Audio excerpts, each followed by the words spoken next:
Hi guys, it's nice to see you again.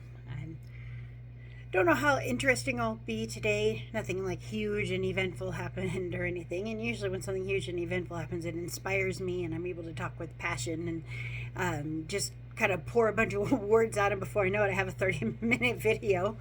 A few things have happened. I've been getting started with all my realtor stuff, and I just wanted to touch on that a little bit, just because it's a challenge getting out there. And um, I don't know, I spent a lot of time feeling lost and stupid.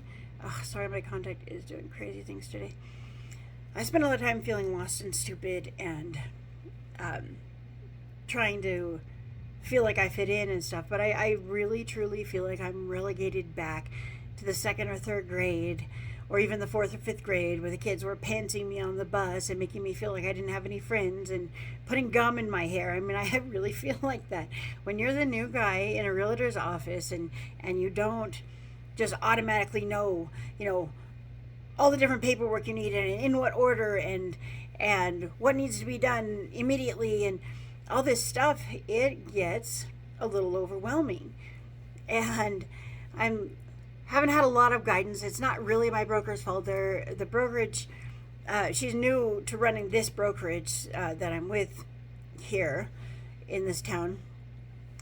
So she's had to do a lot of work getting it up and off the ground. It's not a new brokerage. It's really big in like Texas and Florida and stuff. But here in town, she's been put in charge of a brand new office. So I know she's busy, and I'm getting help whenever I ask for it. But I was just expecting a lot more guidance. I'm figuring it out as I go, and I have made headway, and I have some plans to do some open houses for a couple of people, which should hopefully help me get my name out there and get to know people and get some client lists and stuff going. So that's at least something. I do have a little bit of movement going, but I was invited by another realtor who I had called to ask her about an open house to go to this happy hour thing. And then the realtor that I talked to wasn't able to show up because of a health, just a medical thing. She had some head pain and stuff. And so I ended up showing up there, and I was just by myself, didn't, nobody to talk to, didn't know anybody, not one person there. And I just felt so stupid. And I still managed to get out there and locate the CEO of the company, one of the CEOs for the company, and get some good contact information, because she has all the connections with the people who are all doing open houses and stuff, so she can help to get me all set up. So it was really good. But in this whole process, I'm just kind of sitting there alone, and I'm just like, okay, I don't know anybody. They're all having fun. They're all getting drunk, which isn't my bag. And I felt so stupid. And I still feel stupid, actually. And it's funny because I can go talk to total strangers that aren't involved in my work environment, and I can totally fine. I can talk to them about anything. I can sell them anything. It doesn't matter. But when it comes to people who are subconsciously going to be judging me later down the road, I don't know what to do. I don't know how to act towards them. So I am a little bit lost and a little bit wonky about it, but I'm getting through it. I'm getting through it. um, One second.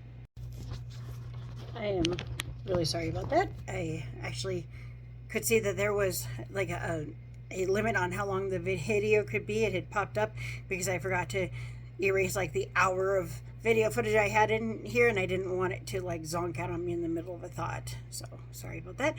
But anyways, so that's kind of where I've been in my headspace.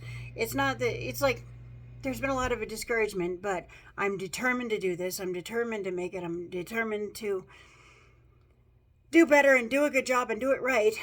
But it's really hard at times, and having to find my own way is a little bit stressful, and trying to figure it all out is a little bit of a challenge, to say the least. And of course, I'm all messed up in the head always about my mom. It's always something about my mom. And you guys are probably tired of hearing that too.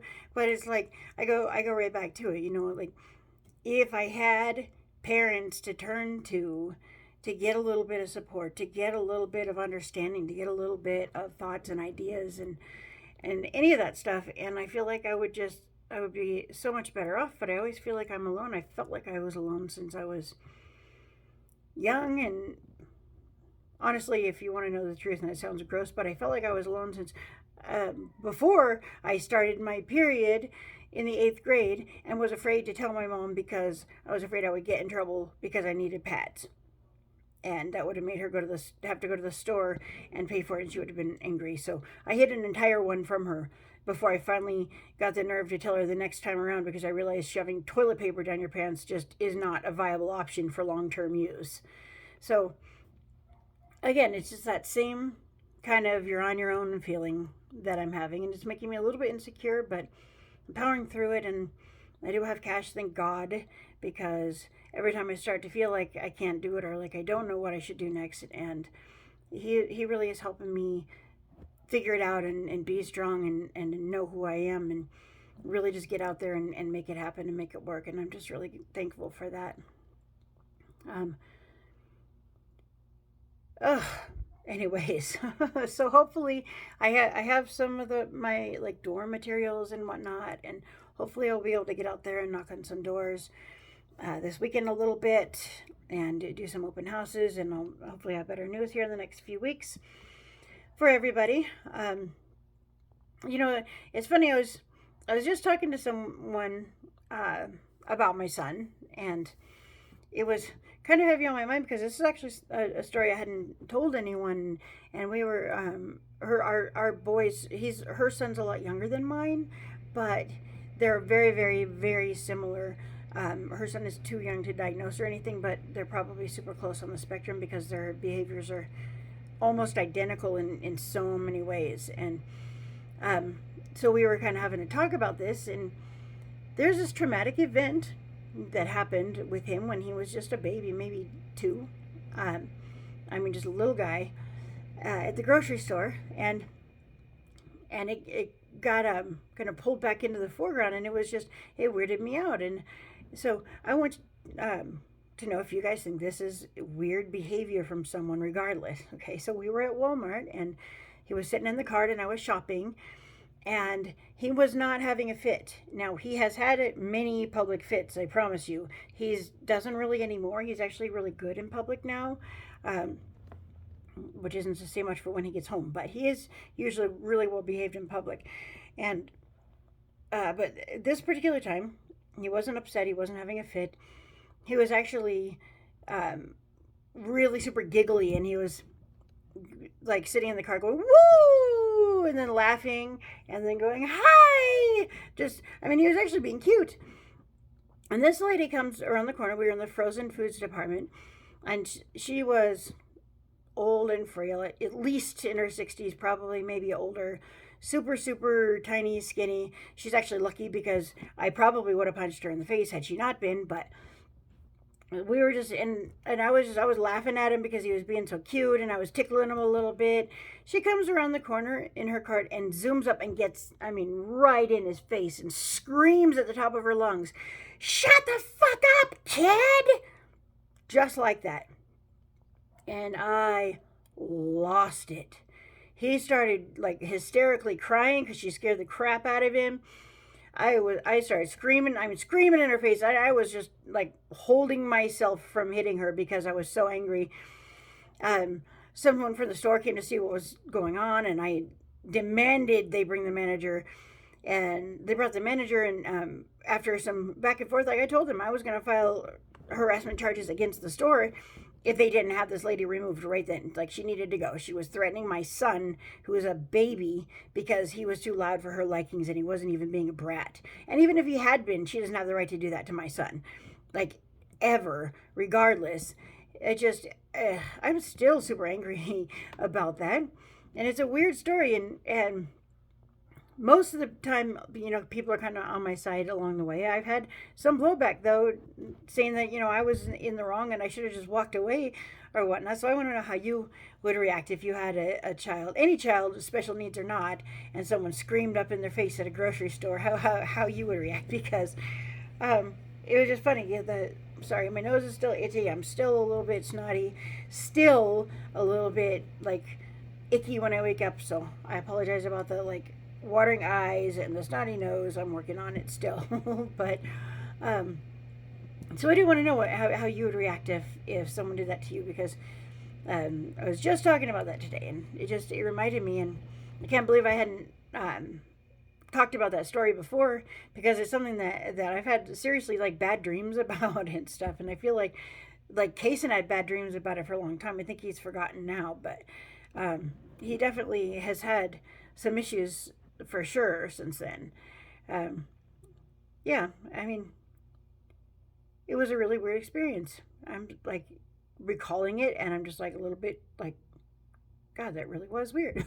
Anyways, I'm so sorry. I don't have too much to talk about today. Um, Again, just a couple of recollections and a little bit of the way I've been feeling lately, and that's kind of all I got for you this week. I will, of course, have something more thought out for you next week. I've been really busy, running back and forth. I've been doing classes and meetings and still driving Lyft and Uber, and I'm trying to juggle and balance everything and get past that brick wall where you sit before you break through as a realtor. And that's the most difficult part of the whole thing. It's harder than the classes and the fees and the learning and the tests. It's harder than all of that. It's just breaking down those barriers until people know who you are, and then it gets much easier from there. So wish me luck. I've got a big plan that I'm putting into motion to start getting some clients under my belt, and I'm just hoping for the best. And I'd appreciate any positive thoughts, feelings, vibes, prayers, anything you guys got for me. I would really appreciate your help. I love you all. I will see you next week. And like I said, I'll try to think of something more interesting to talk about. But the Walmart story is interesting for all that. It's just probably anger inducing and a little bit weird and a little bit sideways and out of left field. But whatever. I love you guys. I will see you next week, okay? All right. Bye.